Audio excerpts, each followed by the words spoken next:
The things I think while I lie awake and contemplate tonight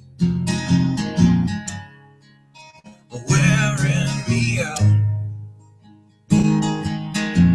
Well, maybe tomorrow the world will wake and get it right, but I have my doubts.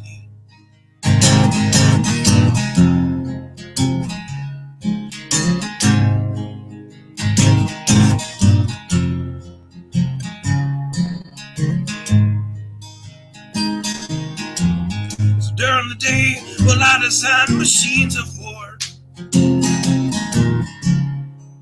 that scream through the sky. 'Cause I, for one, I like to go to bed free at night under these stars and stripes. And I have my doubt that we're coming out. Yes, I have my doubts, and I have my doubts that we'll make it back out. Yes, I have my doubts, but to wind you up and pull the cord until you're spun right out, and I don't understand. Roll the dice and raise the price to feed the machine's mouth. Call it the progress of man. And I have my doubt that we're coming out. Yes, I have my doubt. And I have my doubt that we'll make it back out. I have my doubts, so I'll break my stuff and raise some hell and shoot my guns to the end of my time. You can have the booze and go to hell and take the guns, but I know they won't be mine.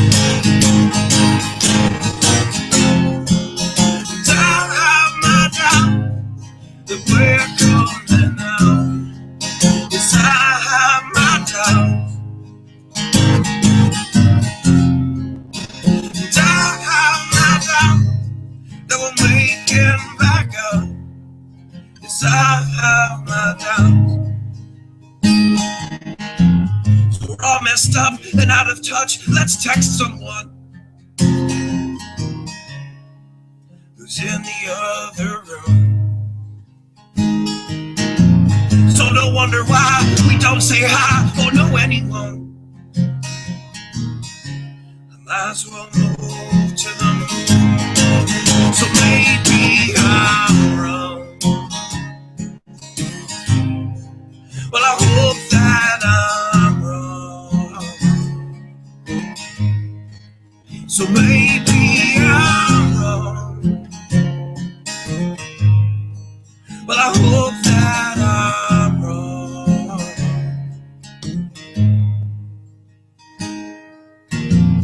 The things I think while I lie awake and contemplate at night are wearing me out.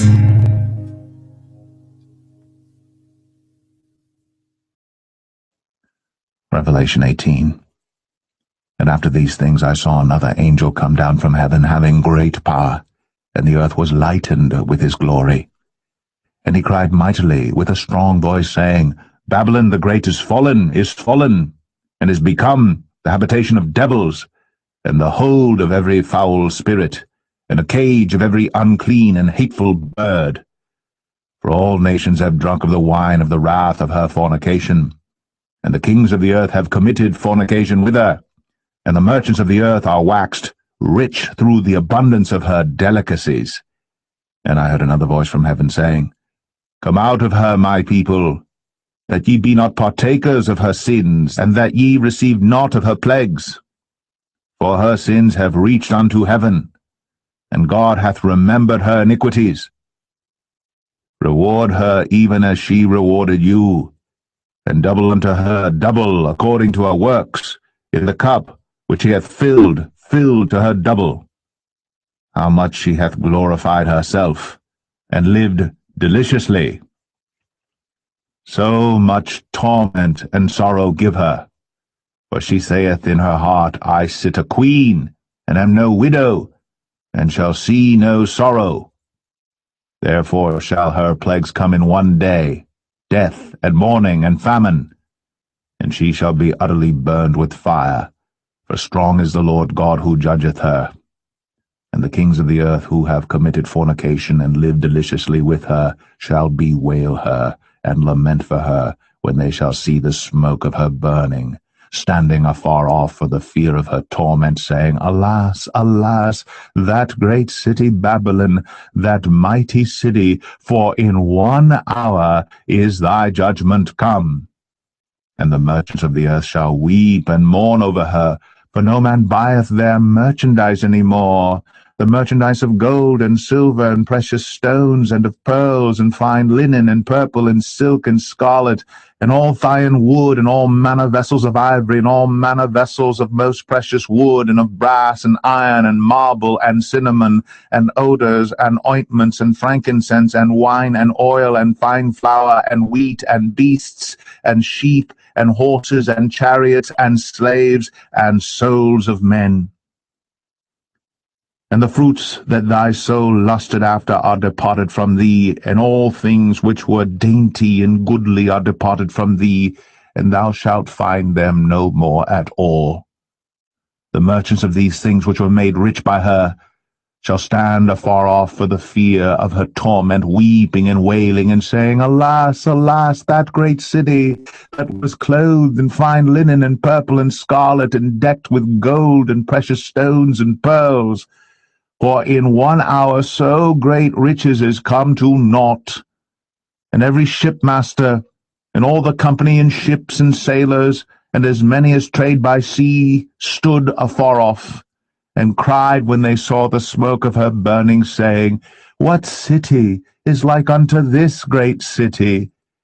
And they cast dust on their heads, and cried, weeping and wailing, saying, Alas, alas, that great city, wherein were made rich all that had ships in the sea by reason of her costliness, for in 1 hour is she made desolate.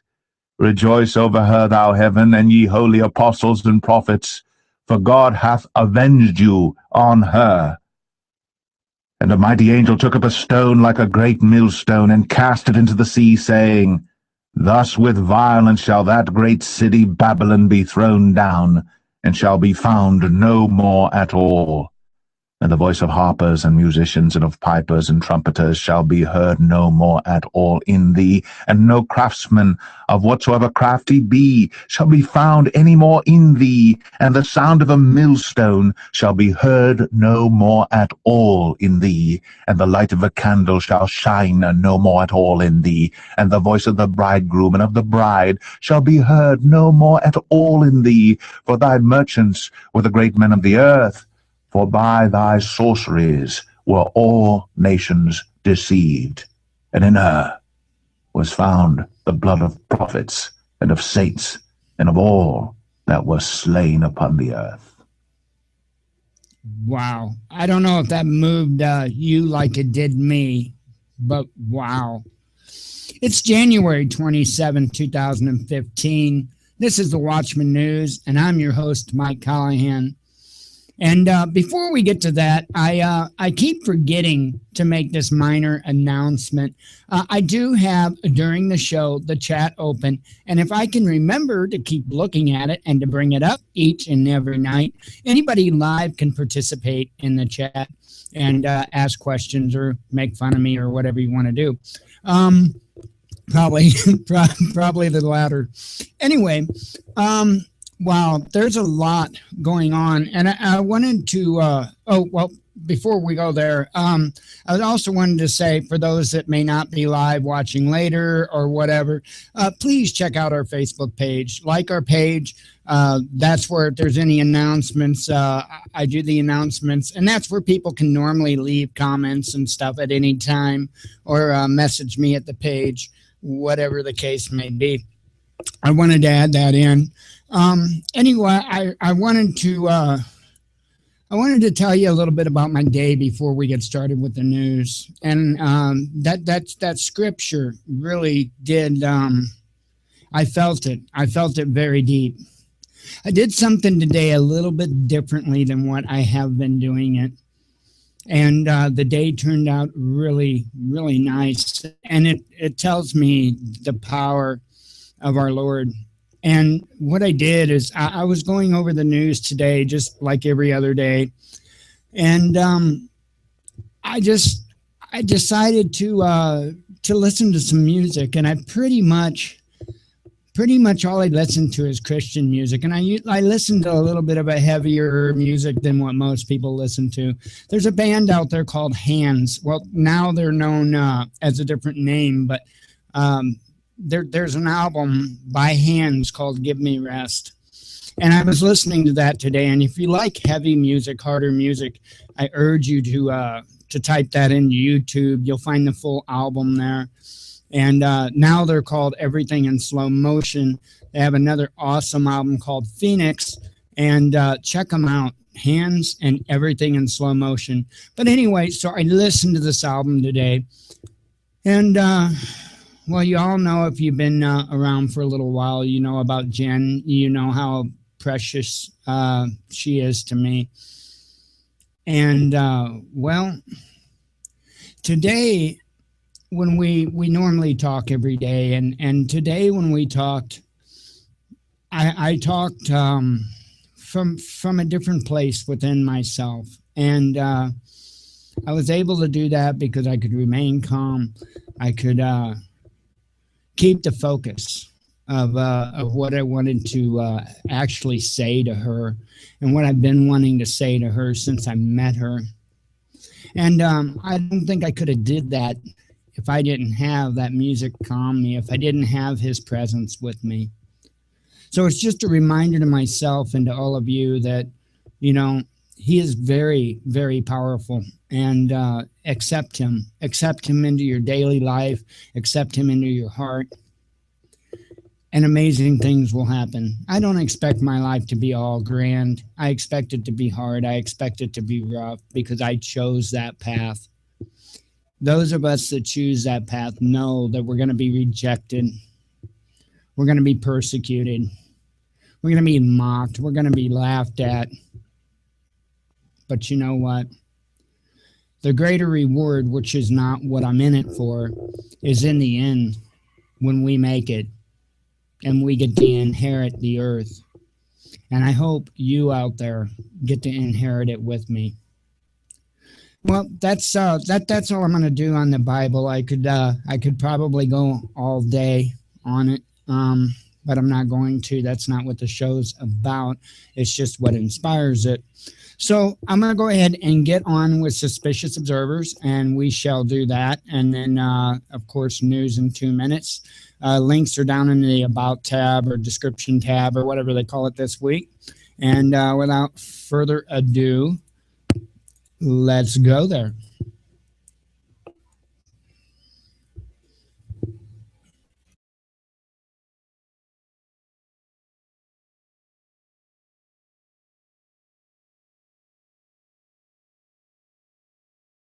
Solar flares, coronal holes, a sun-diving comet, and Uyen storm formation.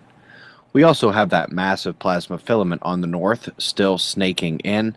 It's the dark line heading towards the Earth's scale, posing an eruption threat. If you missed last night's update, we had a sun-diving comet swing in yesterday. It brightened very close to the corona and then began to quickly fade. It ended up visible on the C2 coronagraph as a dying ember breaking apart into nothing. We took our first M flare in days when the comet got close. Per the title of yesterday's news, the flaring is on the rise. We now have a number of sunspots on the Earth-facing disk. Up north, we saw stagnation and decreased magnetic interaction. However, the central spots continued to grow. Note the opposite polarity lead umbras between groups as they straddled the solar equator. Still got complexity in the back of the big one, and some new sunspots are coming, flashing at the left side there. Yesterday's solar wind intensity allowed plasma to penetrate into the Earth system. The telemetry waned most of the evening, but this morning the speed is ramping back up. The magnetic instability that briefly showed up yesterday may make a return today. Green northern positive coronal hole faced Earth to trigger the Vanuatu 7-pointer. The power then faded, and now we've got the red negative opening coming in on the south. On Iswa, you see how the north has lost power since the earthquake, and now the forceful southern opening swings in. You can easily see it down there in 211 angstroms, dark and menacing. Top news articles. First, the Discover satellite launch has been delayed. This will revolutionize how we understand the solar wind whenever it gets up there. That asteroid that swung close to Earth last night actually had a satellite of its own, a little baby moon. Scientists tracking stellar dimming across the galaxy noted a strange pattern to the dimming of one star. Turns out that a massive ringed planet eclipsed the star and is so enormous that it makes Saturn's rings look like child's play. If you're new here, please catch up with the climate change playlist linked down below this video. For veterans, here's an update. We've seen NASA, NOAA, the Met, and the BOM all get caught changing temperature records to show more warming trends. Now you can add South America to the list.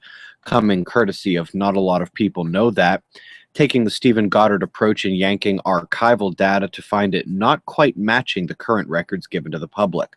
First they found one, and then they checked the rest. All of them had been altered. All of them. Uyen storm formation, first solar activity in days, delivers the first tropical development in days. Two systems now churning together in the Indian Ocean, kind of middle of nowhere. Take a look at this powerful low in the east. Nor'easter, anyone? Wild storms continue in this part of the world. Meanwhile, we'll also have some much-needed rain coming to the southwest. Looking at the cloud flows and cloud moisture shows how mid-level water is coming ashore and has nowhere to go but down. In Europe, we have three lows: way north, a little less north, and down to the south. The pressure map shows that the lows get stronger the further north you go, and that should also be reflected in the watch zones tonight. Down under, we see weak but present convergences east and west. The precipitable water overlay shows those areas ready to downpour. We know the north is in monsoon season, but we'd also love some weather shares from other locations as well. Today we'll split east and west in the current conditions, followed by shots of our star to close at 6:05 a.m. Eastern Time, 3:05 in the west. That's the news. Eyes open, no fear. Be safe, everyone. And that was Suspicious Observers. Sorry I cut them off quick there. It's easier to do that considering I'm going back into another clip with audio. So again, links down in the About tab for this and for News in 2 Minutes by Full Spectrum Survival. And here they are. I won't forget the volume this time. It's already up.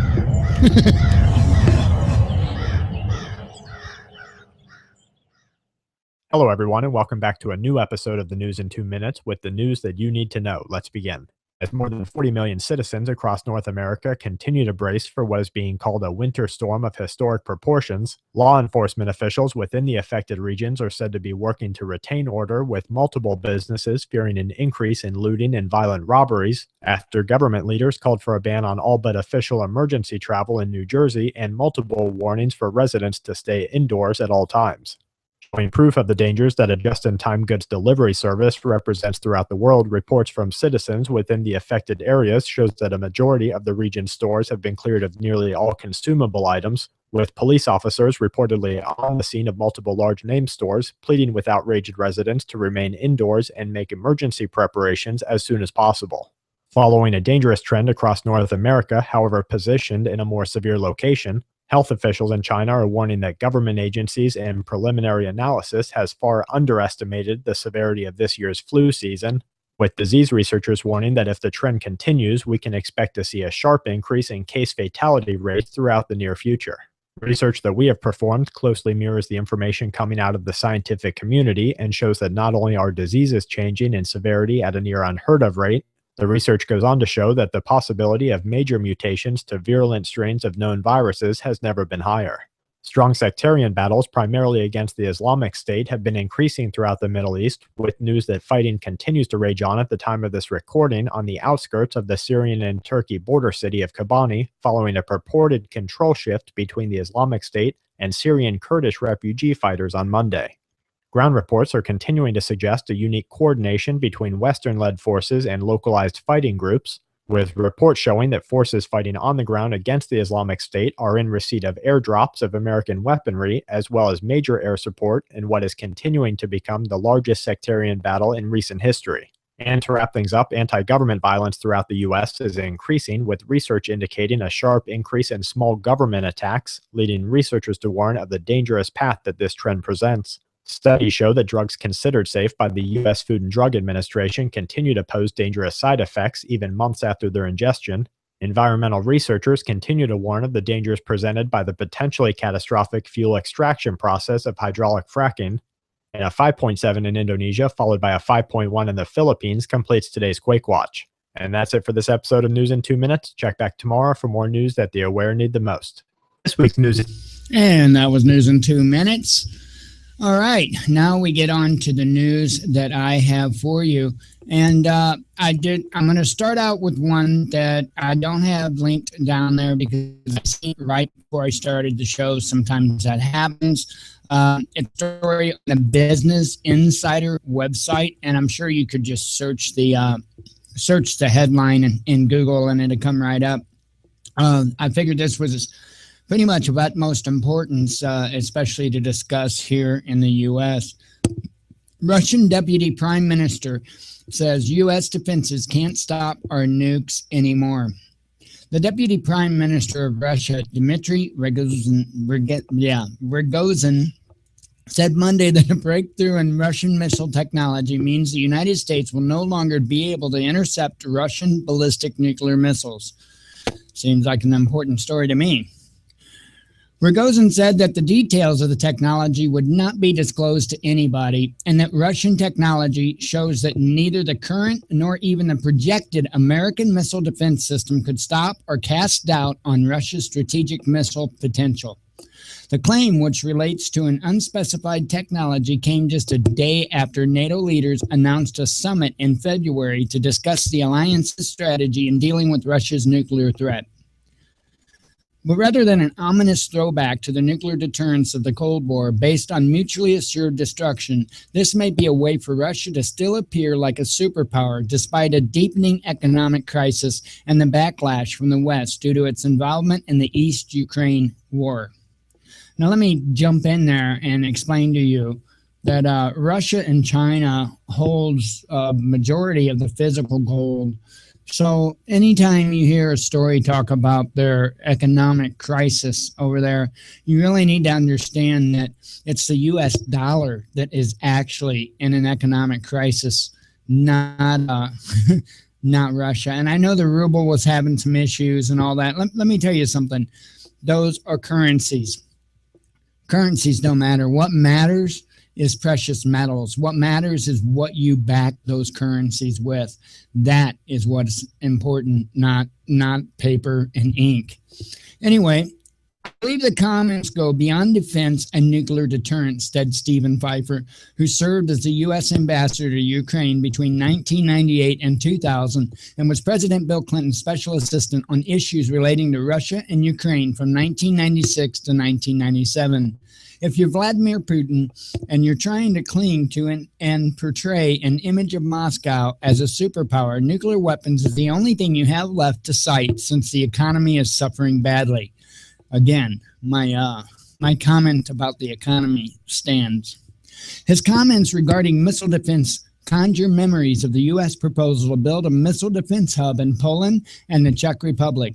The project was scrapped in 2009 amid Russia's objections that it was a direct threat. Under Vladimir Putin, who first came to power in 1999 and has either been president or prime minister ever since, Russia's economic performance was first a resounding success. Within 9 years of Putin taking charge, Russian incomes had increased 2.5 times. Real wages more than tripled. Unemployment and poverty were slashed by half, and the Russian economy grew for 8 straight years, seeing GDP increase by 72%. But since then, Putin's economic leadership has come under increased strain. The dramatic fall in the price of oil over $100 a barrel at the end of 2013 to under $50 a barrel today has hit the country's budget hard. According to one study, for every $1 reduction from a barrel of oil, Russia loses $2.3 billion from its budget. Wow. I made sure I had to read that correctly. Remember, they are going to slam them as much as they can. All this, Pfeiffer said, means that Russia feels its global status is slipping away.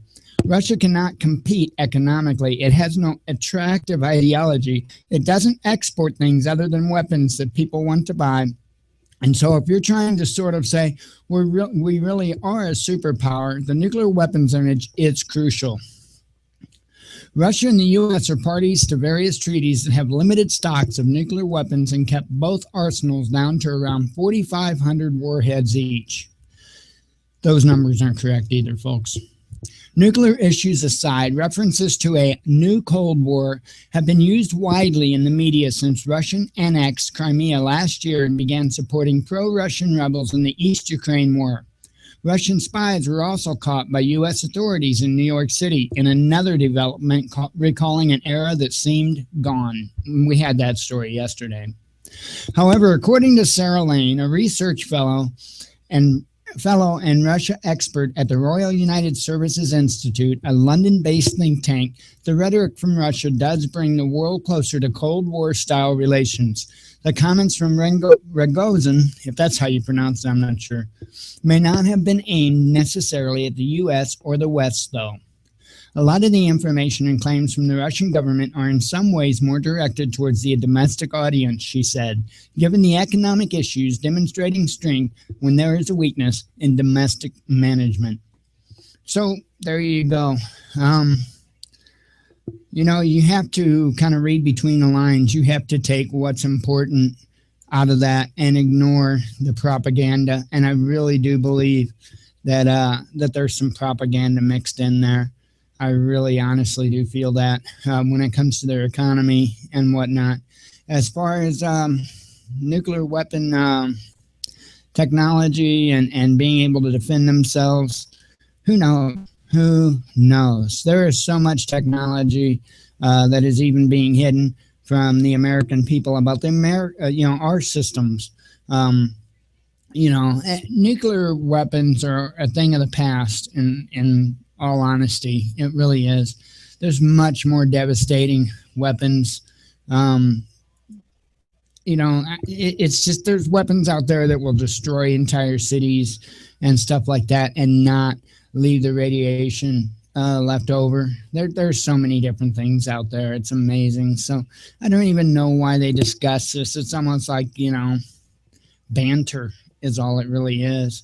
Let's go ahead and get on. I see we're already a half an hour into the show, and I just did the first story. Here's another important story for us in the United States. This link is down there, by the way. U.S. spies on millions of drivers. DEA uses license plate readers to build database for federal and local authorities. And I really do not like that. What? Oh, don't tell me I got a subscriber log in. Earlier, I swear it gave me the whole story. I guess not. That's okay. I'll get it. I have my ways. Okay, well, Google has its ways. I just utilize it. Okay, we'll go to the RT story on the same thing. You may want to do that as well if you want to check this out yourself. The U.S. Justice Department has been covertly gathering and storing hundreds of millions of records about American motorists for a national database. The Wall Street Journal reported the database can track the movements of vehicles across the country. And I've talked about this before, and I want to bring something up. Let me interject here. There's a picture that's been going around on social media, constantly going around on social media, and it's about a guardrail, and it looks like there's some type of module or some type of device that's installed inside the guardrail. And as the image goes, that's the new radar system. Let me let me shine some light on that. That is a license plate scanner. That's what it is. When you go and a lot of times they're around construction areas or overpasses or whatever, and it looks like just a bright orange little trailer thing, and it looks like it's got a camera on it. Let me tell you something. That's a license plate scanner. I'm not saying it doesn't have a camera that doesn't take pictures, because I'm sure it does, but it also scans your license plates. Along with they're putting these systems on cars, which I'm sure they'll be talking about here. And the other thing that really doesn't have to do with license plates, but I want to throw back in here and remind you of, anytime you go into, I know Walmart's got them, I'm sure other stores are probably getting them too, but when you walk in or out of the building, take a look to the left and the right side of the doors. About eye level, you'll see a couple of bubble-looking things, and then just, they look like cameras, and they are cameras, but those cameras are looking for facial recognition. They use facial recognition technology to to be able to say who you are, to be able to detect who you are and track you, even when you go to Walmart. So, it's some crazy times. It really is. Let me go ahead and go on with the story here. Government documents, as well as former and current government officials, confirmed to the Journal that the license plate tracking program was initially used by the Drug Enforcement Administration to seize cars, money, and other assets associated with drug trafficking. Use of the database has grown, however, to include hunting for vehicles linked to other possible crimes, including kidnapping, killings, and rape. Additionally, state and local law enforcement agencies are increasingly using it for a variety of investigations. U.S. officials have said in the past that the DEA used the license plate readers to track vehicles near the Mexican border in an effort to combat drug cartels, but said nothing previously about the DEA expanding the program throughout the United States. A spokesperson for the Justice Department told the Journal that the program complies with federal law, suggesting there isn't anything newsworthy about the revelation. It is not new that the DEA uses the license plate reader program to arrest criminals and stop the flow of drugs in areas of high trafficking intensity, the spokesman said. However, it isn't clear if any court oversees the program or has approved the program's operation. So, wow. And there's plenty. Well, I can go ahead. Let me go ahead and finish this here. Senator Patrick J. Leahy, who was on the Senate Judiciary Committee, issued a tweet saying that the use of the license plate readers raises significant privacy concerns. The news is the latest revelation. Wow, that's not written right. About new ways, Jen, get on here and do some writing, about new ways in which the government and law enforcement are conducting surveillance on U.S. residents, raising concerns over potential privacy violations. The Constitution protects citizens against unreasonable search and seizure. Just last week, Senator Leahy and Senator Charles E. Grassley, chairman of the Senate Judiciary Committee, signed a joint letter to the Attorney General Eric Holder complaining about privacy breaches in the wake of USA Today's story exposing the use of radar technology. The FBI, U.S. Marshal Service, and dozens of law enforcement agencies are using the technology which detects movement inside buildings. And I don't believe I covered that. I don't know if I did or not. If I didn't, maybe I'll have to go back and do just a short news story on it.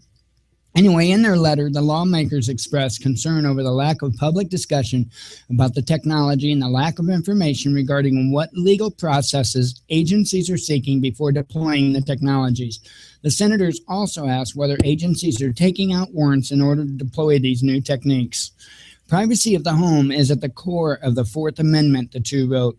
More than a decade ago, the U.S. Supreme Court decided that the use without a warrant of thermal imaging equipment that could detect activity inside a home violated the Fourth Amendment.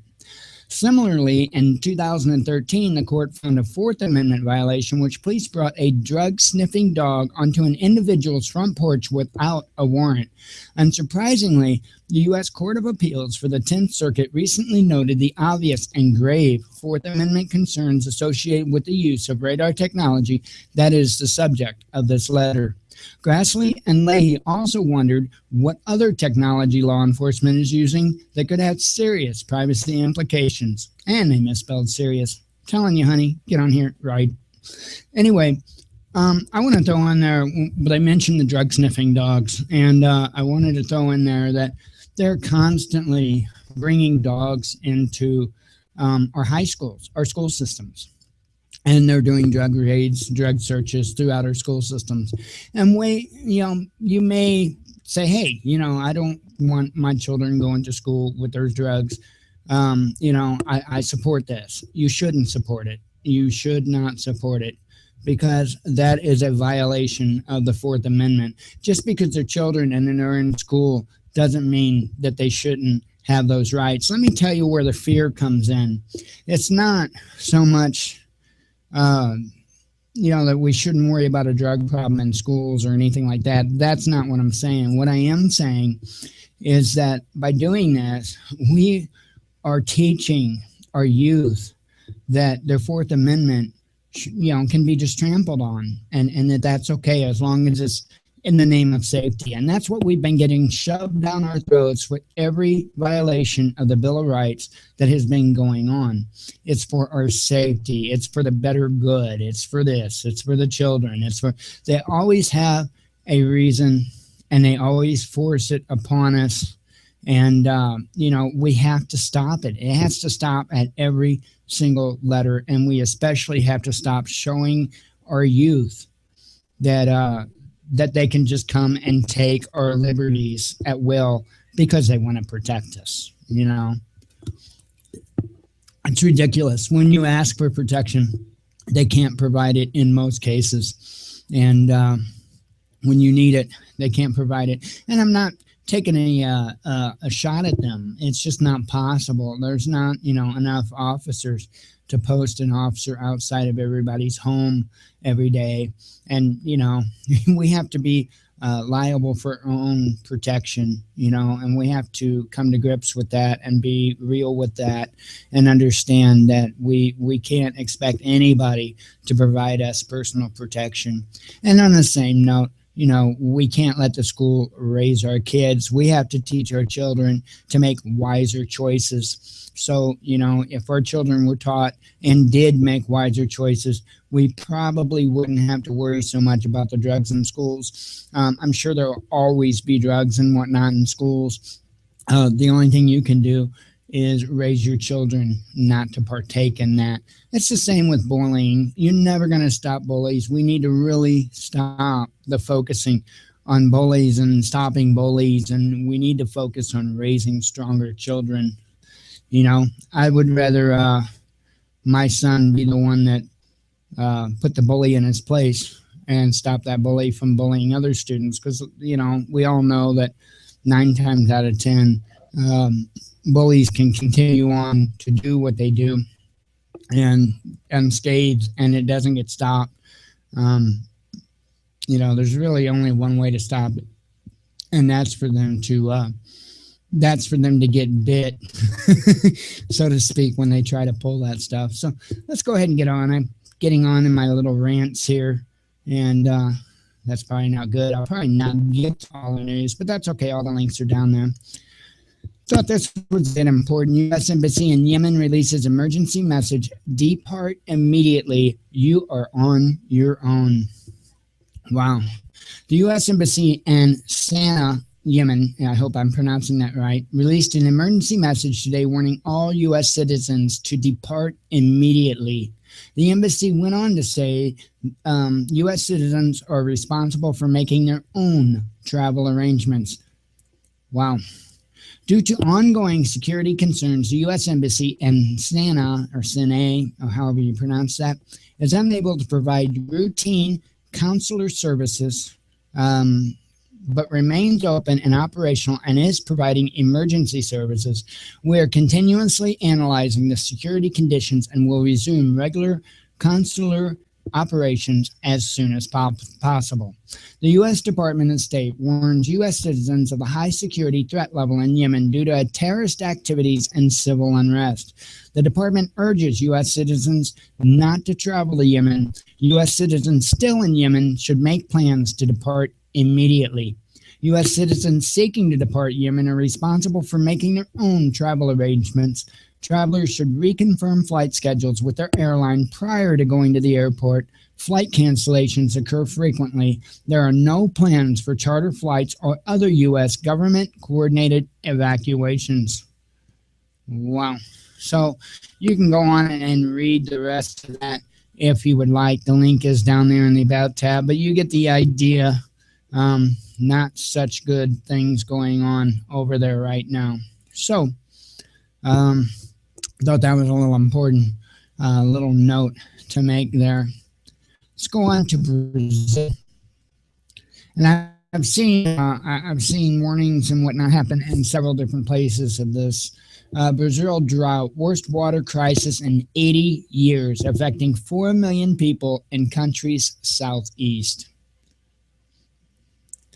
Water cuts and blackouts have spread across large areas of southeast Brazil as a result of the worst drought in the country since 1930. The drought has hit Brazil's three most populous states, São Paulo, Rio de Janeiro, and Minas Gerais. I hope I said that right. More than 4 million people have been affected by water rationing and power cuts in the Madrid. Wow, I can't even fake that one. District of Rio. Residents have mounted demonstrations, beating empty buckets and cans to express their frustration. The district has been without tap water since before Christmas. Other cities have seen similar demonstrations. The drought first hit in Sao Paulo, where hundreds of thousands of residents have had water supplies cut. The region should normally be experiencing its rainy season. Sao Paulo State suffered similar serious drought problems last year.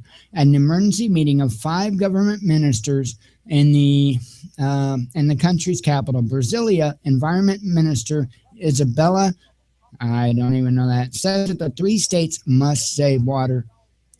I hear something in my headphones. Yeah, see, got a guy up there talking.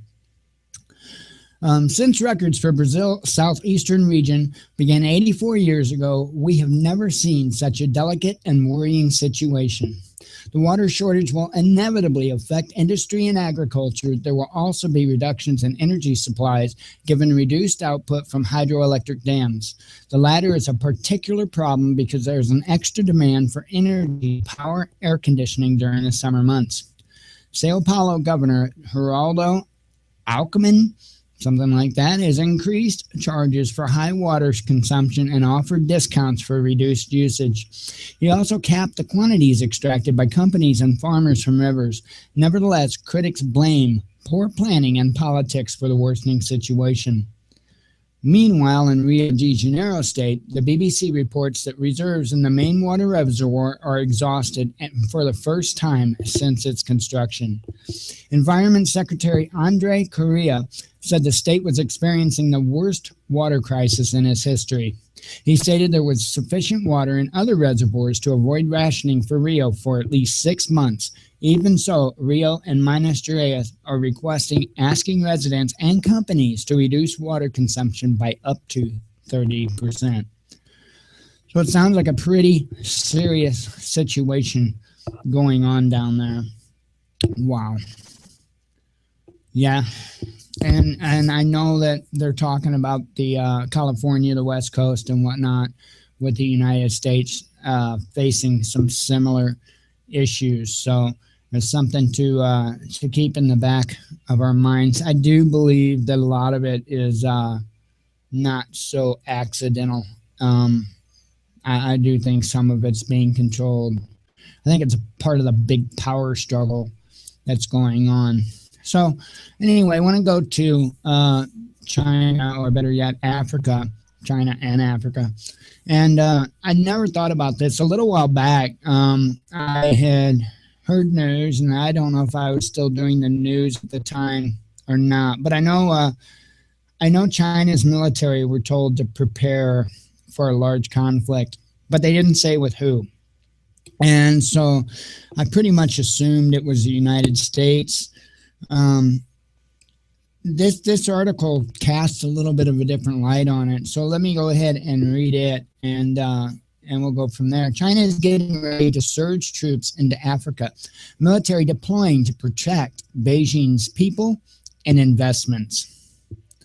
Chinese activities in Africa have expanded massively during the last decade. To be sure, most of this has been purely economic, such as bartering access to natural resource in exchange for loans.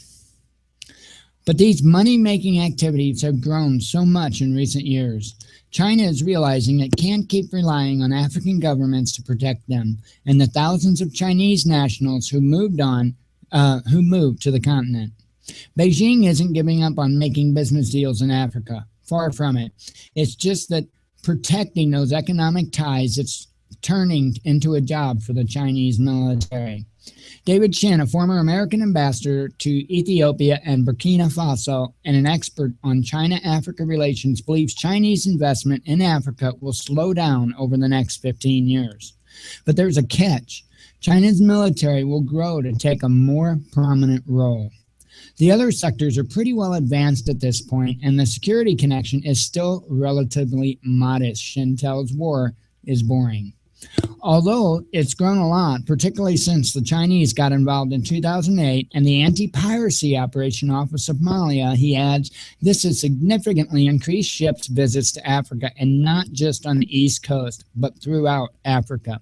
China's economic growth and internal stability relies on free and open trade routes. In 2008, when Somali pirates began abducting merchant ships on a weekly basis and jacking up insurance costs, China joined the international naval mission to stop the hijackers.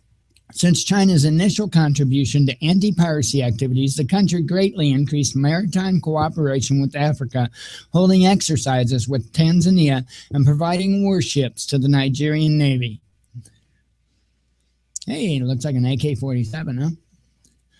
Officially, China abides by a strict hands-off policy when it comes to the internal affairs of other countries. And to be fair, Chinese intervention in Africa is nowhere near the scale practiced by the United States, France, and some African countries. But Beijing hasn't followed this practice consistently. China is also becoming more assertive on the continent. It has to. With the growing numbers of Chinese living in Africa, they become more and more subject to negative incidents, just like Westerners, Shin says. China is finding that they have to be somewhat more innovative in the way that they protect their own interests and nationals on the continent. Beijing has relied on local governments to handle security for Chinese nationals in Africa, but this approach has met its limits, Shin explains. When civil war broke out in Libya 4 years ago, Beijing had to evacuate 36,000 Chinese nationals living in the country. The longtime dictator, Muammar Gaddafi, wasn't willing or able to do it, and China certainly didn't want to ask Western powers to help rescue its citizens. So basically, that's what's going on. I could go in and read the whole thing. It's a rather lengthy story. The link's down in the About tab. Who knows? Who really knows? But it might be, I'm sure there are some other things that are kind of not out front here that's going on there. Probably has to do with resources we don't want them to get control of, or somebody don't want them to get control of, or, you know how it is. Interesting stuff. All right. Had to look at a quick message here. So let's go on to the next story.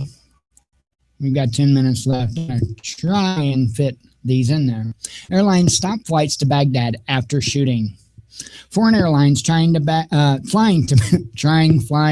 maybe they're trying to fly to Baghdad had canceled flights landing at the city's international airport after a Fly Dubai passenger jet was shot at while approaching the Iraq capital. An aviation official and a security official told Reuters potato, news agency that 2 passengers were lightly injured when 3 or 4 bullets hit the body of the plane on Monday evening, but they were unable to specify the source of the gunfire. Fly Dubai, Emirates, Sharjah's Air Arabia, and Abu Dhabi's Etihad. Wow, I don't even know where they get these names. I guess it makes sense in their languages, huh?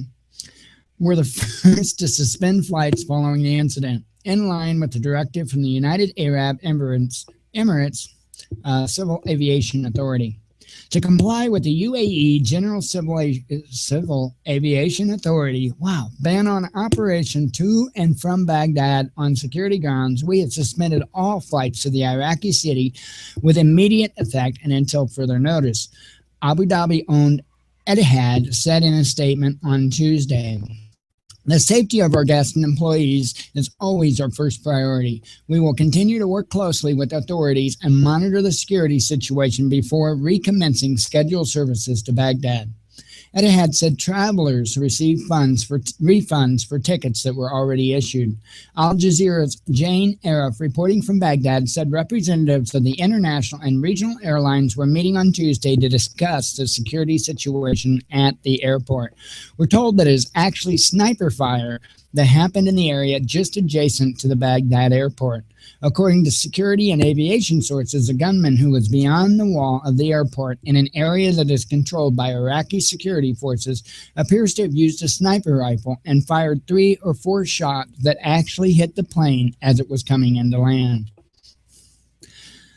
Bain Jabbar, Iraqi's transport minister, told a press conference that the shooting was accidental. A spokesperson of Fly Dubai said the damage to the aircraft fuselage was consistent with small arms fire. However, he denied that any passengers had required medical treatment and said that an investigation was underway.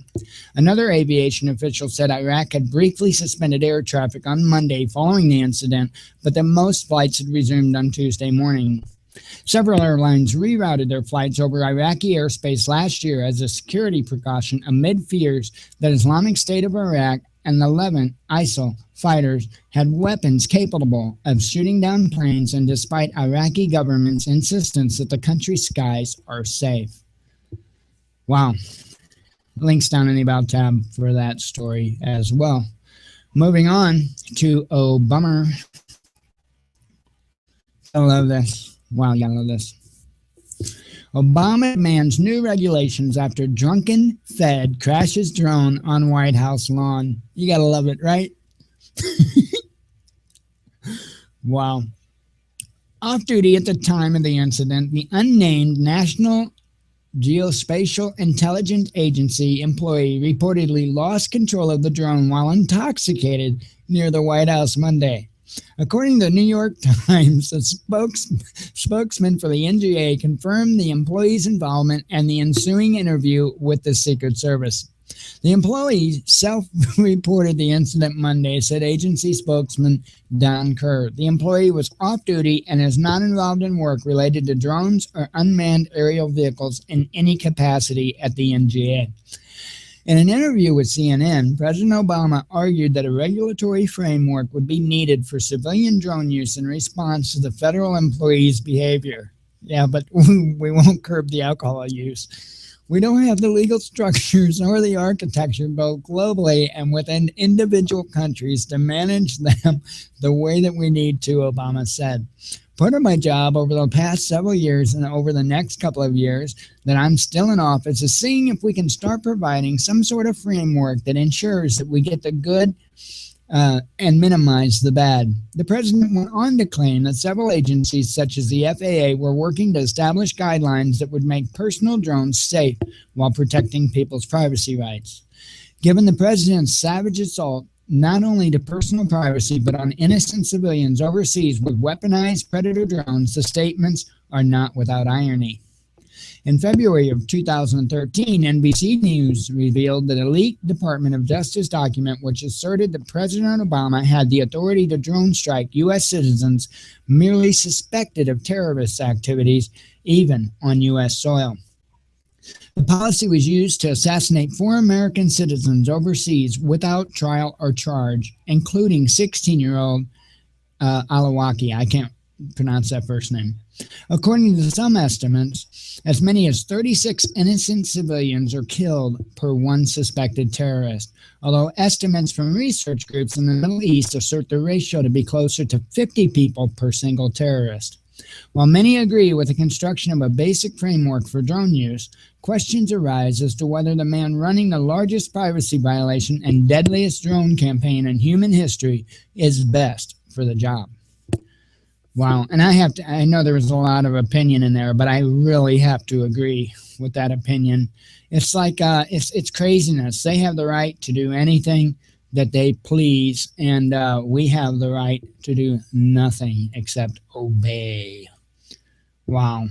We've got to get control back. And it's not going to be by getting Obama out. That's not going to change nothing, folks. First off, we had to make it to the 2016 election. I'll be real surprised if we do. But if we do, let's say, there is such things as fairies and unicorns. And, if we do get there, I don't think we're going to see any changes. I don't think it really matters who gets selected for office. And I did say selected. It just isn't going to matter. It's going to go on to be the same thing over and over. So I do have one more thing linked down there. And I think I linked it yesterday too, and just wanted to bring light to it. Greg Evensen's Open Vision, a scary warning from God to America. And I'm not going to go over this story. Feel free to go check it out yourself. There's a video you can listen to as well. I've listened to Greg Evensen quite a bit. Wow, when he gets with Steve Quayle, he is absolutely on fire. I love listening to Steve Quayle. I listen to Hagman and Hagman quite a bit. I almost listen to every day's 3-hour show. To be quite honest, I listen to a lot of news. A lot of times I'll catch all of Alex Jones, which is close to 3 hours. Well, you take the commercials out, But anyway, I probably listen to 8 hours of news a day. That's a lot of news. But I just try and keep on top of things, trying to keep right with the Lord, and trying to, we get one shot at this, and I'm just trying to do it right. So it reminds me of Hosea chapter 4, verse 6. And I just did that the other night. It's those that have the knowledge. Those are the ones that are they're going to be able to make it.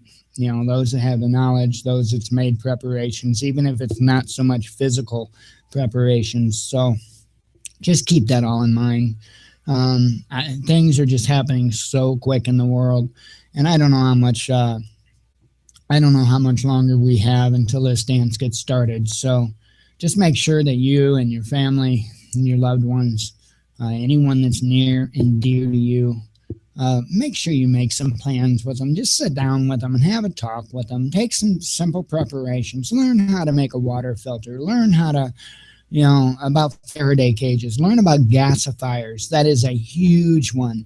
Study gasifiers. Start now and study. There's a FEMA type gasifier. It's probably about the easier models to build. I would highly recommend you download the PDF. And hell, I think they, pardon the word, but I think they even have it on DHS's somebody's websites. I think it's DHS has it on their website. It's out there many different places. Download the PDF for the FEMA gasifier and start building one. Really, seriously. If you've got a gasoline or propane powered generator, that is how you can continue to fuel that generator from wood. And really, we're in a world right now to where we're going to need a lot of these things just because we don't have the equipment, we don't have the knowledge of the old ways and everything else. So it would be really hard to go from all of our neat little toys. And I'm not meaning they're all toys, but tools and whatnot. It would be hard to go from that to go to the Stone Age, pretty much overnight, and still be able to function and take care of our families and do what we need to do. So just really, think about your family and do what's right for them. That's who's important. It's not about ego. It's not about pride. It's about being able to say, I love you, and I want to be able to take care of you no matter what happens. That's what it's about, folks. That's what I have for you tonight. May God bless you. May he walk with you. Be one with your spirit. And I do love each and every one of you. Thanks for listening. I'll see you tomorrow.